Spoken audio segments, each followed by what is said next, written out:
Welcome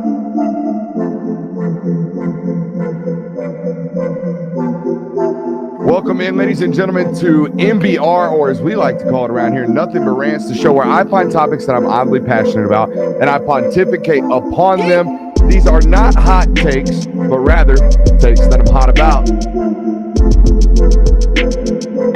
What's up? Really like that. You really like that?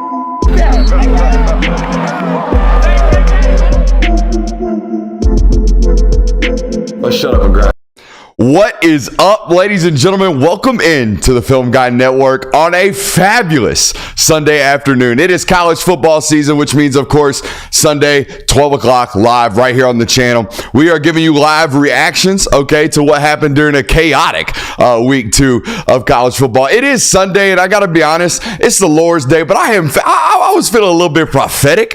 I guess that would be the pronunciation of that word. I was feeling like the man Moses, a little bit of a prophet, okay, out here this week. I told you, week 2, a lot of people gonna be out here be like, damn, man, it's kind of a bum slate, man. Kind of a bunch of mid-majors. I mean, yeah, we got these 2 top 25 matchups, but I don't know. It seems like it's gonna be a walk-away weekend.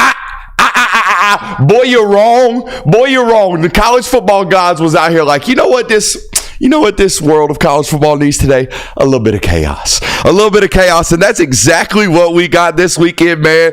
The 2 top 25 matchups, straight snoozers. Absolute just walk away. First quarter, everybody knew. Might as well turn the damn tube off. We know how this one's going. Texas is dog walking Michigan. And look what Tennessee's doing out here to this anemic ass offense from NC State. Anti-Grayson McCall deep state stand up strong. I mean, my God, what a terrible top 25 matchup. But the rest of the slate, the football gods was like, you know what? We're going to give them one today, boys. We're going to give them one today. Notre Dame took an L to Northern Illinois yesterday. We're going to talk about that. Bama, though that box score and though that game score at the end of that would look like a, SEC mid-major matchup, wrong. That was a 1-point football game with 6 minutes left in the football, with 6 minutes left on the clock in the fourth quarter.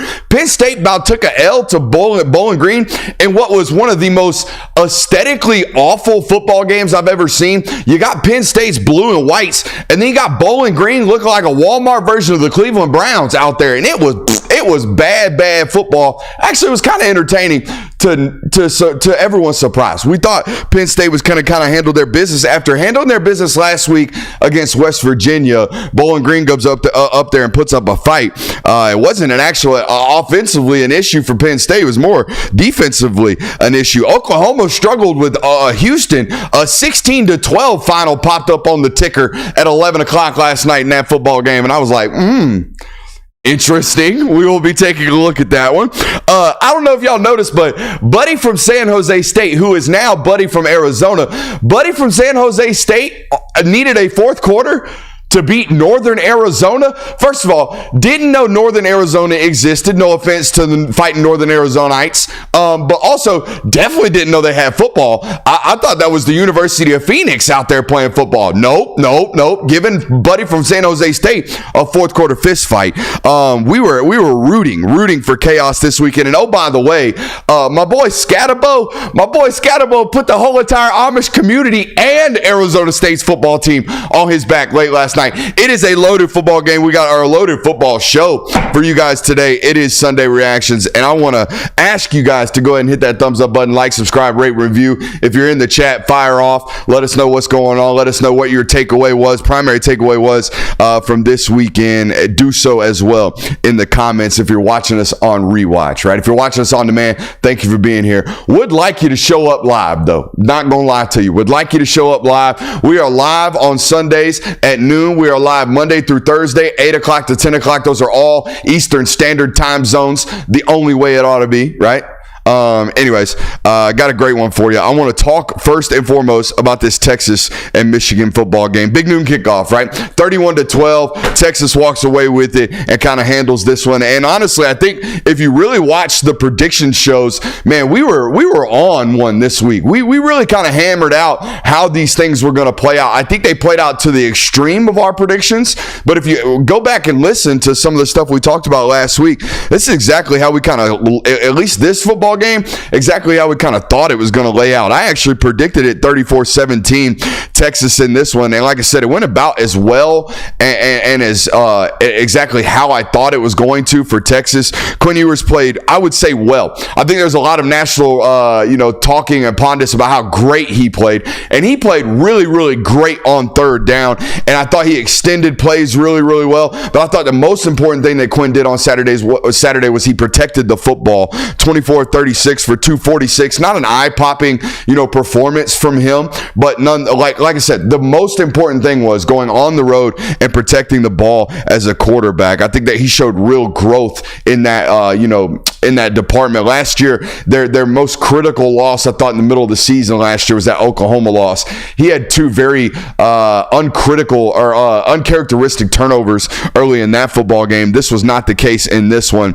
And like I said, he was great on third down, 8 of 10 on third down. But if I were to have to give away a game ball, right? If I were to have to give away a game ball in this football game for Texas, I think you start first and foremost with Steve Sarkisian, okay? Steve Sarkisian had 8 months, basically, to prepare for Michigan. And if you thought he was watching Colorado State film, I'm going to be honest with you, I think you're a little delusional. I think in any spare moment of his life, the last 6-7 months, Sarkisian's been taking a peek at Michigan. And when that happens, Steve Sarkisian's going to have some dialed up shit for you, okay? He's going to have you beat a lot of the time. Right here, he's going to have you beat in the mind. And if you want to see that, check the box score. I watched the game. We all watched the game. But I'm going to show you where a coach shows up in the stat sheet. You ready? A play caller specifically. Not necessarily a head coach, but an offensive mind. You want to see where an offensive mind shows up in a box score on the road in a top 10 matchup in which he dominated? Listen to this. They were 8 of 10 through the air on third downs. That's elite. That's absolutely elite. 8 of 10. That's great quarterback play. But I'm going to guarantee right now, before even breaking down the film, there was some wizardry going on from Steve Sarkisian.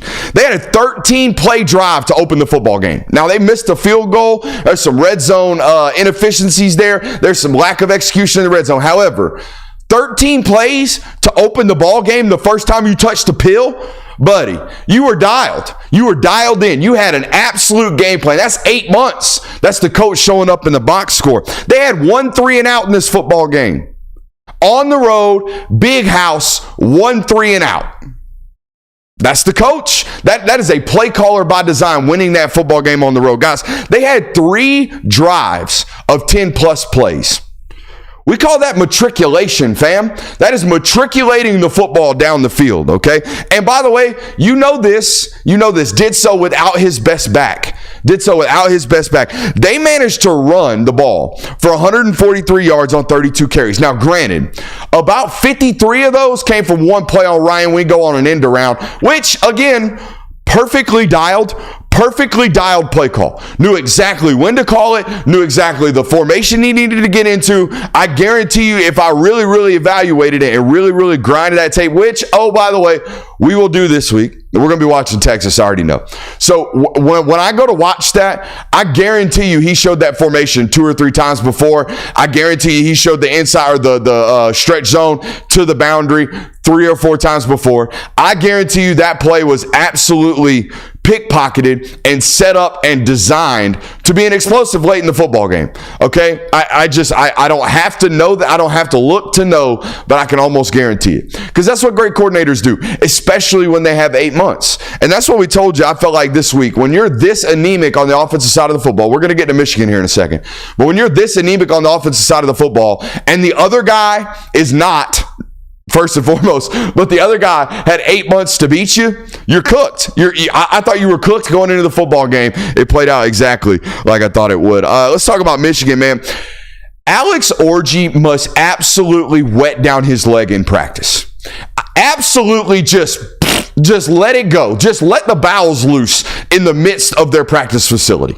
Because it's the only reason why I could think they're not playing this guy. It just makes no sense to me. They can't separate on the outside at all, right? When Roman Wilson departed from this roster, and as an owner of a dynasty roster right now with Michigan on College Football 25 with our listeners, I'm going to tell you right now, It's tight ends and Donovan. That's it. It's tight ends, Donovan, and can Alex Orji's legs do something for us? Because they don't have wide receivers that can separate. Not in real life. Not in real life. They do not have wide receivers that can separate. So here we go. We got a weaponry that can't get loose. All right. And we got a quarterback right now in a former walk-on that cannot extend. He cannot, play off script. He cannot play outside of the framework of the offense, and he cannot elevate the offense. You know what that tells me? Buddy, you need a run count. You need to influence your run count, because obviously you're going to have to run the football to win ball games. So if we're going to have to influence the run count, you know what might help? A 6'3.5", 245-pound glorified running back that can play quarterback to an extent, unless this Orji guy, just every single time he gets the ball in his hands in practice, he is a turnover machine. If that is the case, then I guess you play the walk-on. But dear God, also, by the way, is Jaden Davis just not anything? Like, Jaden Davis was a top 5 quarterback coming out of high school per all consensus rankings because he could throw the ball. He could throw the ball. He's not an elite athlete, but he could throw the ball. So he must be turning it over ad nauseum in practice. Because if this is the best Michigan's got, they're going to lose a lot more football games. All right, they're going to lose a lot more football games to maybe not even teams as quality, all right, as Texas. All right, so that's not great. They need to figure something out offensively at the quarterback position. Also, going to have to really study it. How do we only manufacture 8 touches for Donovan Edwards in this football game? We got to walk on at quarterback. We can't separate, all right, on the outside. How do we only have 8 manufactured touches for Donovan Edwards? That's borderline criminal. It feels borderline criminal going into this ball game, just looking at it like that. I tell you, we're going to start a walk-on, and we're only going to give Donovan Edwards 8 touches. I'm going to look at you in your face and say, you're going to lose by 3 scores. So there it was. All right. On to Tennessee, man. Tennessee. Make sure you're hitting that thumbs up button. We're just now cooking. We're starting to get in a groove here. on the channel. Make sure you're hitting that thumbs up button, like, subscribe, and rate and reviewing. Tennessee just obliterated NC State 51-10 late last night. Tennessee's defense was the talk of the broadcast. All right. And Kirk Herbstreit was showing them some love. And you know what? If you're a Tennessee fan listening to this right now, I'm going to show your defense some love too. But Kirk Herbstreit can't tell you what I'm fitting to tell you. Grayson McCall is awful. And I told you that all week leading up to this one. I think my exact prediction was this right here. Per quote. This is verbatim from this week's show. NC State will try to manage their own quarterback until they're forced to drive the ball down the field, where he will inevitably turn it over. It wasn't only a turnover. It was back to the crib for 6. NC State's offense is just vomit. Honestly, if I was forced to torture someone, if I was really forced to torture someone, and I would say, you know what, I'm going to make you hate football. I think I would make them watch maybe 16 quarters of Grayson McCall. Maybe. Because honestly, Grayson McCall offense has been put in prime time like 3 times now. I think they were prime time week 0. They were prime time last week, and they were prime time again this week. Just awful. Not good offense. Not good offense at all. In fact, I went and ran the numbers today. They had to design a trick play to get KJ Concepcion some type of open and put the ball some type of into some green grass and allow him to run. If you take out that 28-yard reception, check this out. If you take out that one 28-yard reception, Grayson McCall in this football game was 14 of 21 for 76 yards. Grayson McCall averaged 5.4 yards, not per reception, not per completion, per attempt in this football game. 3.61 yards per attempt. Awful. Terrible. Yes, Tennessee's defense, fast, aggressive, physical, but they just got to hunt all football game because they had no fear. This dude beating them at all. One bit, one iota. I have one concern. If I'm an NC State fan, and honestly, if I'm a college football fan, because this could be you, this very well could be you, I am very concerned that it took me 4 conversations, Four or five conversations with mid-major football coaches this year on the trail. This spring on the trail. Grayson McCall. What you think, coach? Coached with them, played against them. Buddy's bad. Buddy is bad. If you ain't running the virtual triple option, you can just sit in zone, and he has no clue what he's doing. He can't process it. He can't. He's going to check the ball down up underneath the entire football game. All you got to do, rally to the ball, tackle. That's it. I had 4 conversations and figured this out and had the strongest, most verifiable take on this individual on the internet this entire offseason. 4 conversations. What is this coaching staff and player personnel department doing? The fact that they went out and purchased this individual in the transfer portal via some NIL cash and didn't recognize that this was the case. Very, very, very, very concerning for the future of quarterback acquisition, to be honest with you. Because I don't think Dave Doran's some idiot. I don't. I really don't. But he either got bad information or thought he was going to change something that was unchangeable. And it's going to cost him. It's going to cost him. By the way, it cost him MJ Morris. Dude, you did it. You did it. You did great high school evaluation. You got that guy in. He balled. You were like, I'm going to be impatient. Where's that Brennan Armstrong guy at that was average for Virginia? Maybe we can make him above average. Hey, where's that Grayson McCall guy at that was average at Coastal Carolina? Maybe let's see if we can make him slightly above average. Weird. Very, very weird. Great job, Tennessee defense. Great job. That is one of the worst Power 4. It was probably the worst offense in the ACC, it looks like. Just bad. Bad. Let's flip over to the Tennessee side of the ball on the offensive side. NC State seemed really, really content pressuring this football team. Really, really content just saying, hey, I'm gonna push that guy off the spot. I'm gonna pressure him. I'm gonna get bodies onto his feet. I'm going to move him and try to make him uncomfortable. And they did. He had 2 or 3 really bad plays. He put the ball at risk multiple times, and it didn't look great. However, from Nico's perspective, a couple of those times, man, like, he's extending plays. One of them got called back. He's extending plays and making like, damn, dude, you got to stop doing that. He's going to kill you today if you're not careful. So they live by the sword, die by the sword on the defensive side of the football. And I thought Nico made some mistakes, but Nico also did exactly what people are talking about him doing, right? He made some very special plays at the quarterback position, and it's not about him, though. This football game was not about him. This football game was about NC State being anemic on the offensive side of the football and Tennessee looking like an SEC football team at the line of scrimmage and with the ball in their hands running the ball. They absolutely rolled NC State running the football in this football game. And honestly, I thought Nico was a catalyst. I thought Heupel did a really, really good job, not only using his legs in the red zone and finishing off drives with Nico's legs, but also like really designing winners in the red zone for him to really finish off drives. I don't know off the top of my head, but watching it last night, I did not feel as if Tennessee stalled at all in the red zone. I felt like this offensive staff had a tremendous game plan in that area of the football field. And that's why they were highly, highly efficient in that area of the field. However, guys, at one point in this football game, I felt like Tennessee was trying to run the clock out, and it felt like they were running the score up because they couldn't stop gashing this NC State defense running the football.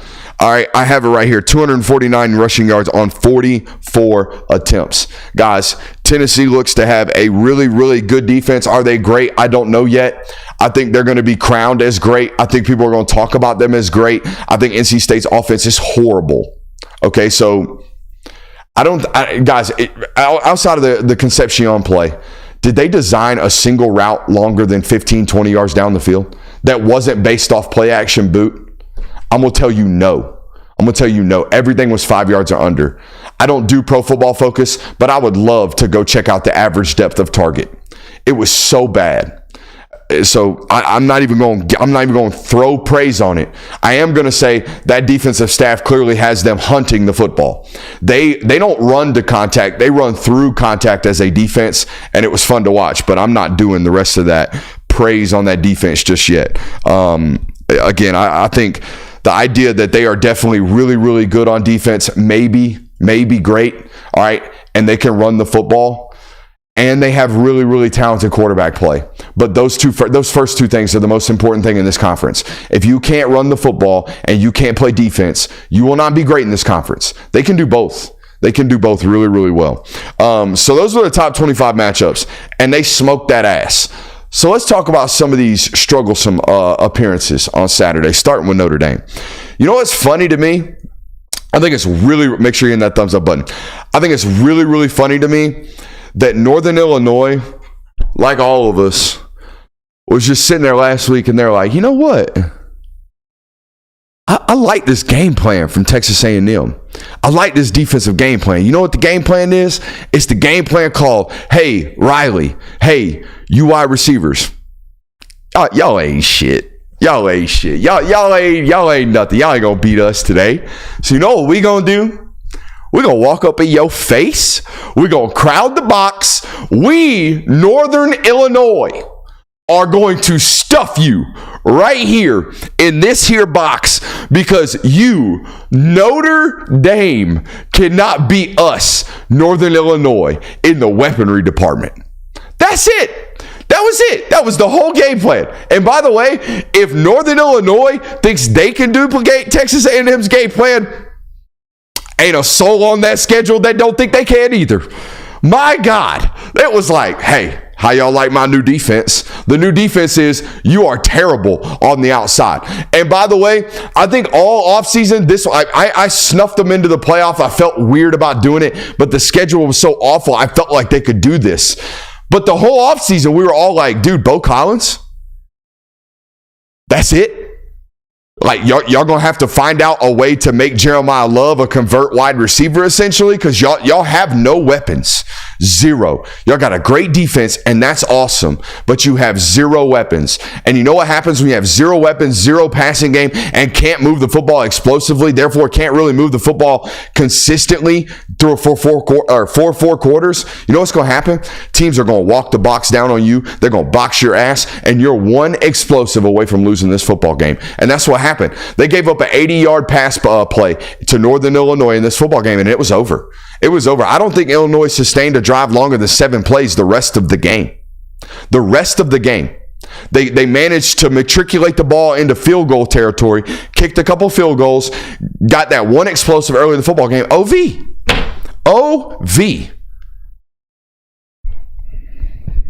Thanks, though. I'm going to be honest with you. I really, really do want to just thank you, Notre Dame.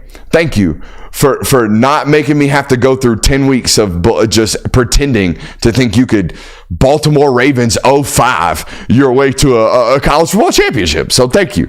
I really do appreciate that. And honestly, I think America does as well. Because if you run your table, I don't give a shit. You lost to Northern Illinois at home. Get out of here. By the way, Marcus Freeman, Marshall at home, Northern Illinois at home, 2 years in a row. Buddy, that's less than good. That's less than good. Let's see, what other notes did I have on this one? About as tough of a loss as you can have after false hope in week 1. Absolute false hope. I want to get on this Bama pulling away late. I know. We call this the film guy curse. By the way, DeBoer must watch the channel or something. He must be reading his clippings because I don't know if y'all remember, but I did a film study on Washington's offense last year called them unstoppable. And then Arizona and Jed Fish had them boys in a damn full Nelson for 4 quarters, all right, in the rain out there in the Pac-12. So, DeBoer, stop watching. Stop. I don't know what's going on. I don't really think you watch, obviously, but every time I do it, I'm like, damn, dude, this offense, I love watching this shit. Look at this. Oh, by the way, I'd be terrified. So explosive. By the way, I was right and wrong in this football game. Can't wait to tell you why. I'm like, hey, most explosive offense in the country, I think, or at least most explosive weapon. Like, this would really scare me. Lay a damn egg for 3.5 quarters. Let's talk about it. I think USF's got that number, or at least it appears they got that number. It ended 42-16, but this was a 1-point game with 6 minutes left in the football game. And had there not been a very, very, very questionable holding call late in that fourth quarter, I think this, on like what was a 70-yard run, it looked like, flipped the field, South Florida's at very least getting another field goal. Had it not been for that holding call, I think we might be having a very different conversation right about now. Just going to say that. I know it's a 38-point win or whatever, a 28-point win, whatever it was. Buddy, that was a very suspect holding call in that football game that pulled back an explosive. Also, side note, Byron Brown, the individual that is the quarterback for USF, if you want to call him that, might be the worst throwing quarterback I've seen in a long time, but Buddy is an absolute tank. 6'5", I think they said, 250. I think he had 28 carries in this football game, north of 100 yards. Alabama gave up 250 on the ground, I think it was, in this football game. But that being said, 206 on the ground. That being said, I think they're still really good defensively. I know. But I watch them, and they still got dudes, especially in the front six. Now, they got to figure out the back end. I thought Byron Brown could have hit them for more and more explosives than, again, game totally different if he could. I think Jamie Goodman in our Discord chat said it first. If Byron Brown could figure out that forward pass thing, I think USF might have won this football game. But nonetheless, the linebacking core and the front four of Alabama standard. They fly around. They hunt the football. I think Jaleel Muhammad, I think is his name. I think that linebacker, number 11, I've watched him for 2 or 3 years now. I studied him at IMG Academy. Sunday guy. He is really, really good. The Jefferson guy got kicked out last night for a targeting penalty that, I mean, I don't know what you want these guys to do. When the quarterback's got 36 totes or whatever the frick it was last night, when that guy's got that many carries and he's that damn big, yeah, I kind of got to extend and leave my feet to get this guy on the ground, because I don't know if you've been watching the game, but he is a freaking skyscraper walking around out here, and I kind of got to hit him hard to get him on the ground. But anyways, let's talk about that. I thought defensively, really, really good. I think they're going to be really good. I think they're going to really give teams problems, except for that back end. But if pressure negates all of that, so it doesn't really matter. On the offensive side of the football, they were really, really gross to watch. They were really gross to watch for 4 quarters on Saturday night. And it's clear to me that they have a protection problem. I know they're hurt on the offensive side of the ball, or on the offensive line. I know Pritchett basically played this game with one shoulder. I know Caden Proctor is not healthy. And I understand they will inevitably get healthier and they will get better and all that good stuff. But for 2 straight years, they have a protection problem. But they don't have a protection problem solely because of their offensive line. They got a ball holder. That's what they got. That dude is a certified, I'm standing in the pocket, I'm going to hold this rock ball holder. He is late to every read last night. I shouldn't say he is late. He was late to every read last night, even the deep balls. Those balls are in the air way too long. Those balls are thrown way too late. Those balls are off time. Everything about this dude is ball holding. All right? This dude holds the ball way too long at the quarterback position, and Alabama fans listening to this know this. Okay? So we got an offensive line that is very, very slow. All right, to be honest with you, they're getting beat in speed rushes way too often by a USF defensive line. They got beat last week on speed rushes by a Western Kentucky offensive line. They are way too slow. All right, they got a ball holder at the quarterback position, and by the way, a new offensive system that's causing him to hold the football, it looks like to me. But he was a ball holder last year, so that's not even an excuse.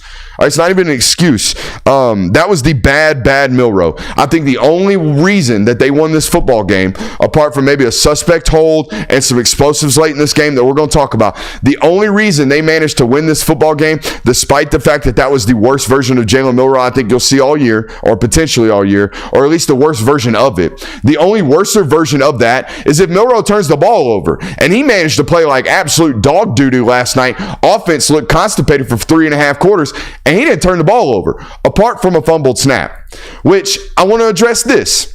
Jesse Palmer, you're as handsome as ever, my man. You are as handsome as ever. Your career in The Bachelor is doing great. Don't get me wrong. But, buddy, it's awesome to sit there and stand there and say, hey, they're getting too complicated. Run the ball.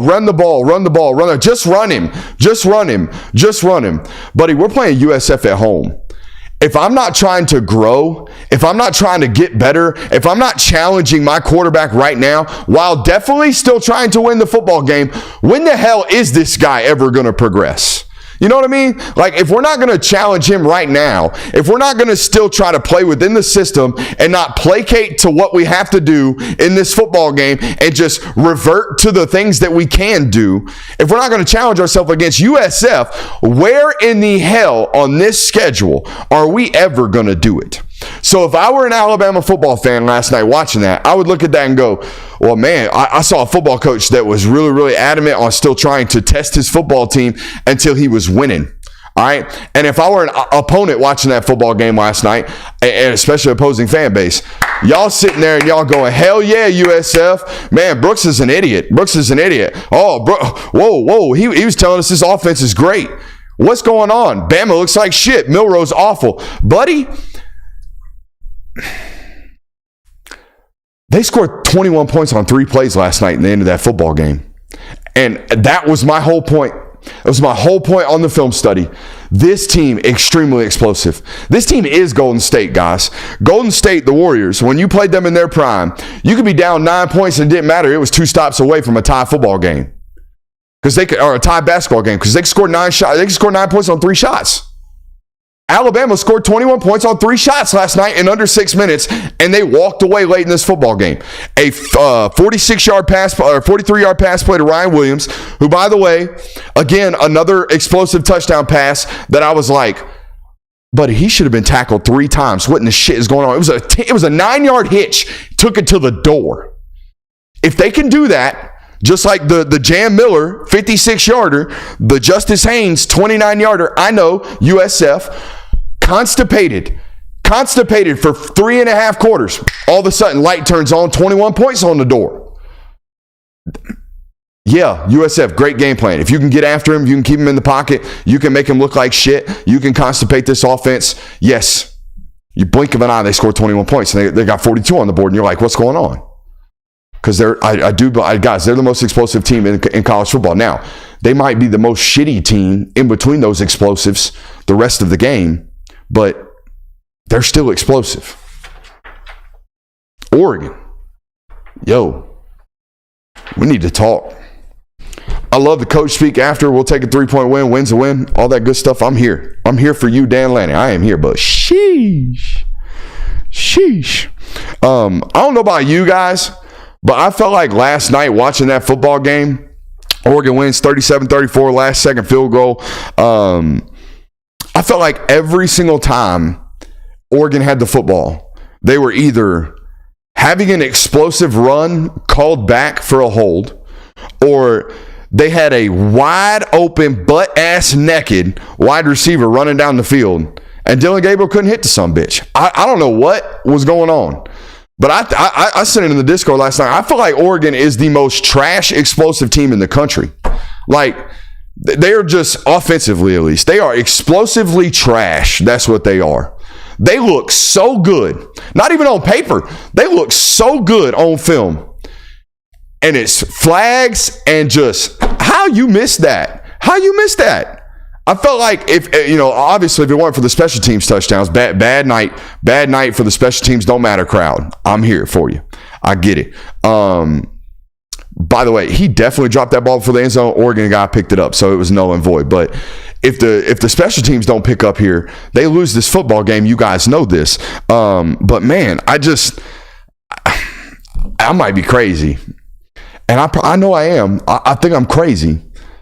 But I think I'm still holding on to Oregon stock. They could have scored 55 last night. They could have scored 60 last night. I felt like they just didn't connect. And this is a new football team, new faces. There's no rapport here. There's none.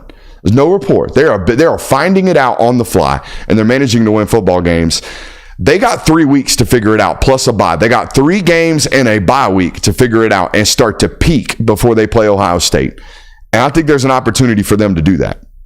Because when you guys, I know y'all watched that game. Maybe you didn't. It didn't end until 2:00 at night last night. But when I watch Oregon, there's dudes everywhere, playmakers everywhere, ball players everywhere. I believe in the coach. I believe in the offensive system. I believe in what they do.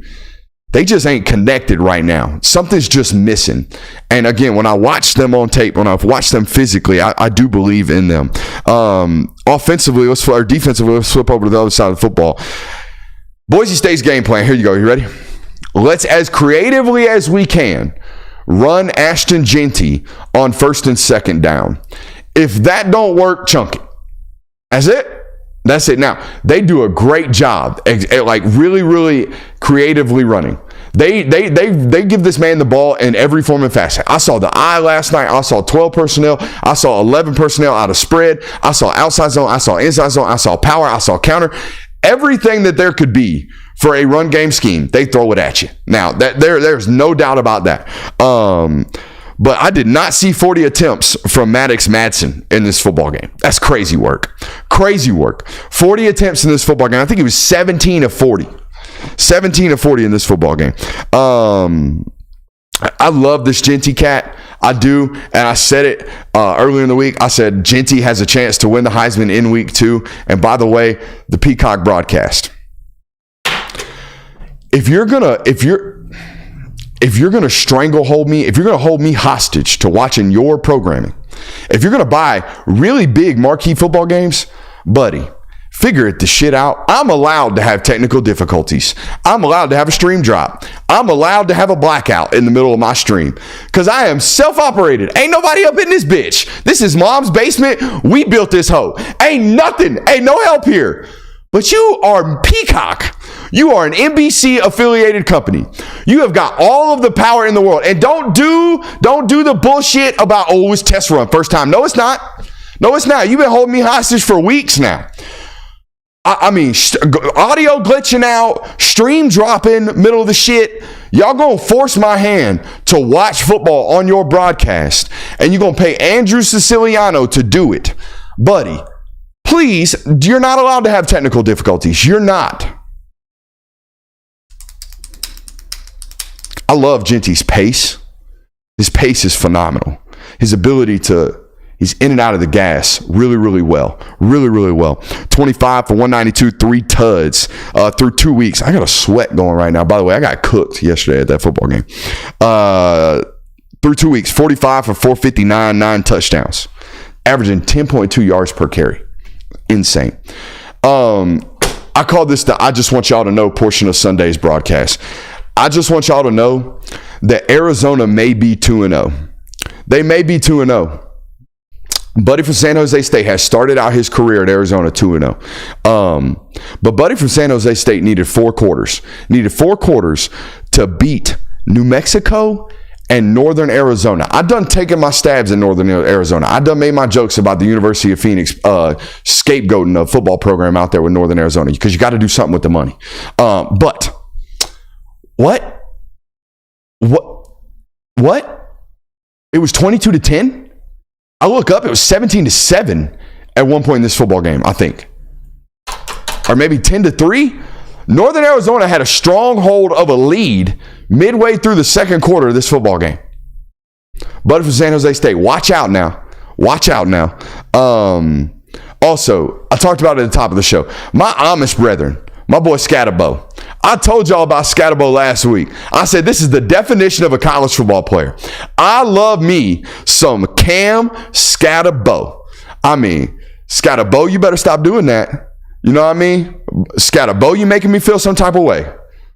Scabbo put the Amish community on his wagon and took it across country to Arizona State. By the way, an Amish brother going from Amish country, Sacramento State, whatever's going on there, going from Amish culture to Arizona State living, Rumspringa up. He run-springed all over Mississippi State last night. This man had 36 touches.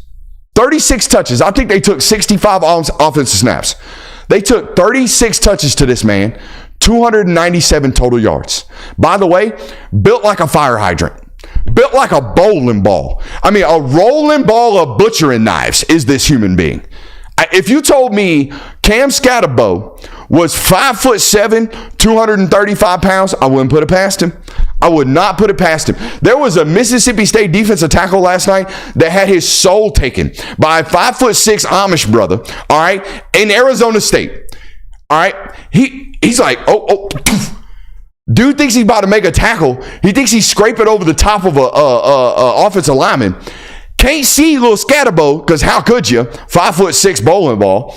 And then all of a sudden, he gets hit in the rib cage and just explodes. All 320 pounds of him. Cam Scabbo is must-watch television.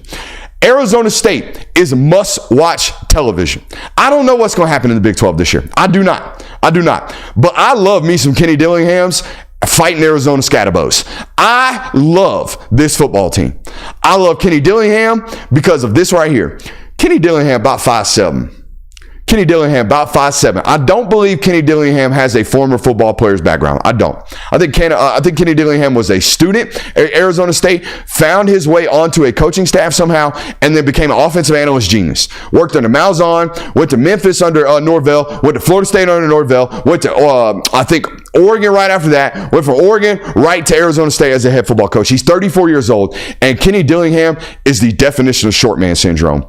And and listen to me, I'm not taking a stab at Kenny Dillingham. He is 5'7". He does have short man syndrome, but he's got it in the best way. He's got it in the best way. You ever met some really short jack dude that's got way too much intensity about everything that he does?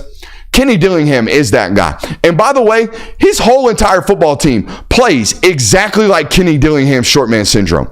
This entire defensive line can't be but 5'11", 305. I already told you about my man Scabbo. All right, Scabbo, fire hydrant. Offensive line, fire hydrants. Defensive line, fire hydrants. Corners, 5'9", scrappy. The whole team looks like they are like 3 inches from being really, really good. The whole team look like they 3 inches from playing in the Big Ten or 3 inches from playing in the SEC. Fighting Kenny Dillingham's. I love them. I absolutely love them. Georgia handled business. I'm going to be honest. If you're a Georgia fan paying attention right now and you want me to analyze Tennessee Tech, I got a whole bunch of film study coming for you. I'm going to have to do it. So we got a whole week of reevaluating Tennessee Tech and looking forward to Kentucky. Auburn, football gods. Football gods. That's what you get. You run it up 73-3 at home against Alabama A&M. Buddy, you're throwing bombs over Baghdad in the second half. That's what you get. Football gods. Cal's going to come into your house and box your ass. That's what you get.